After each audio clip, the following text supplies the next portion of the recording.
বিষয় নিয়ে একটি কথা নিয়ে আমরা খুবই ব্যথিত হয়েছি, আমরা খুবই কষ্ট পেয়েছি। সারা বাংলাদেশের যারা দীর্ঘদিন আন্দোলন সংগ্রাম করেছে, জীবন দিয়েছে, রাজপথে জীবন দিয়েছে, তারা হাত নাই পা নেই, বাউসের পর জেল খেটেছে, রাজনৈতিক দলগুলো নিষ্পেষিত হয়েছে।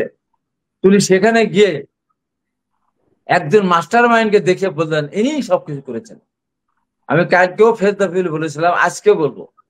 উনি বলেছেন ভালো কথা, ওনাকে বাংলাদেশে এসে ওই মাস্টার মাইন্ড কি করেছেন। এত বড় একটা দেশ যেখানে প্রায় 1000-এর উপরে মানুষ মারা গেল, ছাত্র যুবক শ্রমিক মারা গেল, 20,000 লোক আহত হলো, অন্ধ হয়ে গেল 5,000, আহত হয়েছে, পঙ্গু হয়েছে হাজার হাজার।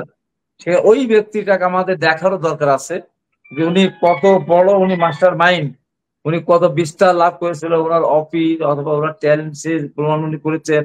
কম্পিউটার স্টাফ ছিল কিনা, কম্পিউটার ছিল কিনা, মোবাইল ছিল কিনা, বা আরো কোনো ছিল কিনা, আমার তো জানতে ইচ্ছে করে।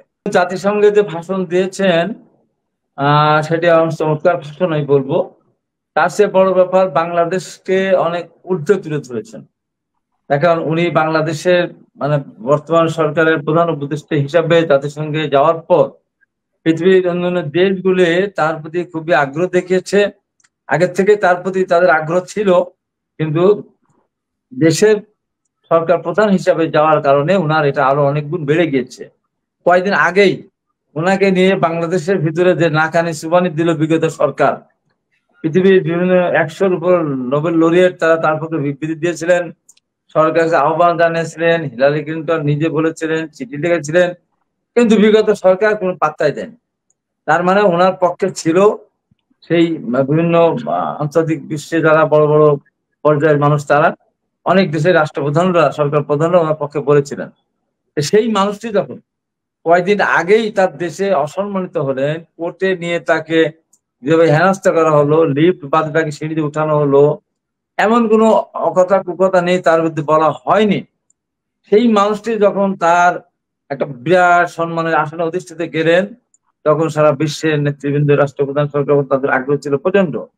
এবং উনি যে বক্তব্য দিয়েছেন, বিশেষ করে ফিলিস্তিন সম্বন্ধে যে বক্তব্য দিয়েছেন, রোহিঙ্গা সংকট নিয়ে যে বক্তব্য দিয়েছেন, আন্তর্জাতিক বিশ্বে এই যে কিছু কিছু যেমন যেমন আপনার এই যে এখন যেগুলি মানুষের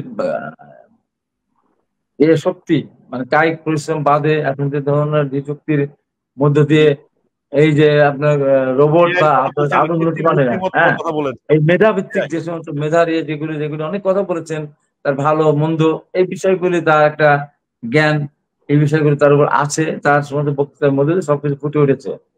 এখন কথা হলো ওইটা বক্তৃতা দেওয়ার একটা জায়গা, সেই জায়গাটা থেকে উনি বাংলাদেশের পরিবেশ পরিস্থিতি নিয়ে উনি যে কথাগুলি বলেছেন সেগুলি হয়তো আমরা আমাদের দৃষ্টিতে দেখছি, এই কথাগুলি ওনার আরো কিছু কথা বলার দরকার ছিল। তবে একটি কথায় ওনার সবকিছুর পরেও একটি বিষয় নিয়ে, একটি কথা নিয়ে আমরা খুবই ব্যথিত হয়েছি, আমরা খুবই কষ্ট পেয়েছি। সারা বাংলাদেশের যারা দীর্ঘদিন আন্দোলন সংগ্রাম করেছে, জীবন দিয়েছে, রাজপথে জীবন দিয়েছে, তারা হাত নাই পা নেই, বাউসের পর জেল খেটেছে, রাজনৈতিক দলগুলো নিষ্পেষিত হয়েছে।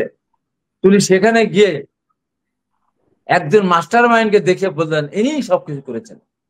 আমি কালকেও ফেস দ্য ফিল বলেছিলাম, আজকেও বলবো। উনি বলেছেন ভালো কথা, ওনাকে বাংলাদেশে এসে ওই মাস্টার মাইন্ড কি করেছেন। এত বড় একটা দেশ যেখানে প্রায় 1000-এর উপরে মানুষ মারা গেল, ছাত্র যুবক শ্রমিক মারা গেল, 20,000 লোক আহত হলো, অন্ধ হয়ে গেল 5,000, আহত হয়েছে, পঙ্গু হয়েছে হাজার হাজার। সে ওই ব্যক্তিটাকে আমাদের দেখারও দরকার আছে যে উনি কত বড়, উনি মাস্টার মাইন্ড, উনি কত বিস্তার লাভ করেছিল, ওনার অফিস অথবা ওনার ট্যালেন্ট প্রমাণ উনি করেছেন। কম্পিউটার স্টাফ ছিল কিনা, কম্পিউটার ছিল কিনা, মোবাইল ছিল কিনা, বা আরো কোনো ছিল কিনা, আমার তো জানতে ইচ্ছে করে। এরকম একটা আন্দোলন যদি একজন মানুষ করে ফেলতে পারে, দেশটাকে তো উন্নত নিয়ে দিতে পারে। তাই আমি বলেছি ওনার এটা দেশে ব্যাখ্যা দিতে হবে। ব্যাখ্যা না দিলে আমরা কষ্ট পাবো। আমরা তো জেল কেটেছি বারে বারে, এবং এই সমস্ত ছেলেরা একদিন জেল খাটে নাই, একদিন পুলিশের মার খায় নাই। এখন হঠাৎ করে মাস্টার মাইন্ড উনি বলে ফেললেন আর আমরা এটা মেনে নেব, এটা তো হতে পারে না, এটা কোনোভাবে হতে পারে না, মেনে নেওয়াই যাবে না এটা। আজকে দেশের ভিতরে উনি বিতর্ক সৃষ্টি করে দিলেন। উনাকে নিয়ে আওয়ামী লীগ সরকার বিতর্ক করেছে। উনি যখন নোবেল বিজয়ী হলেন, ওনাকে আওয়ামী লীগ তাকে নানান ভাবে সুদখোর ঘুষখোর নানান কথা বলেছে। বিএনপি সেই সময় ওনার পক্ষে কথা বলেছে, ওনার বিরুদ্ধে যতবার মামলা হয়েছে বিএনপি তার ওনার পক্ষে কথা বলেছে, আমরা সবসময় ওনার পক্ষে কথা বলেছি। এই যে বিগত দিনগুলো তার পক্ষে আমরা প্রত্যেকে কথা বলেছি। কিন্তু উনি সরকার প্রধান হওয়া বা প্রধান উপদেষ্টা হওয়ার পর যে দল এবং বাংলাদেশের সবচেয়ে জনপ্রিয় নেত্রী, যিনি সবচেয়ে নির্যাতিত হয়েছেন, যাকে কেন্দ্র করে সেন্টিমেন্ট তৈরি হয়েছে এই সরকারের ভাবমূর্তি, বিগত সরকার ভাবমূর্তি পূর্ণচার নিষ্ঠুর সরকার হিসাবে পৃথিবীর কাছে পরিচিত হয়েছে, সেই একজন মহান নেত্রী উনি অসুস্থ, এখনো পরিবেশ সুস্থ না, মানে উচিত ছিল তার সাথে দেখা করতে যাওয়া, তাকে দেখতে যাওয়া ছিল, তার কথা বলা উচিত ছিল। এবং আজকে যারা বৈষম্য বিরোধী ছাত্র আন্দোলনের যারা নেতা ছিলেন, যারা উপদেষ্টা হয়েছেন, তাদের অন্তত বিএনপির এই জায়গাটা, বিএনপির হাজার হাজার মানুষ জীবন দিচ্ছে, আমরা বারে বারে আমরা কারাগারে এই এই আন্দোলন সবচেয়ে বেশি মানুষ মারা গেছে, বেশি মানুষ মারা গেছে, সেই বিষয়গুলি উনি এদিকে কোনো ভ্রুক্ষেপই নাই। উনি হাওয়ার উপর থেকে উনি বলে ফেললেন, এই যে মাস্টার ব্যান্ড দেখিয়ে দিলেন, এরাই ভবিষ্যতে বাংলাদেশের ইয়ে রচনা করবে। এটা খুবই দুঃখজনক এবং খুবই আপত্তিজনক কথা বলে আমি মনে করি। এখন উনি দেশে আসার পর এই ব্যাখ্যা কিন্তু প্রত্যেকে চাবে।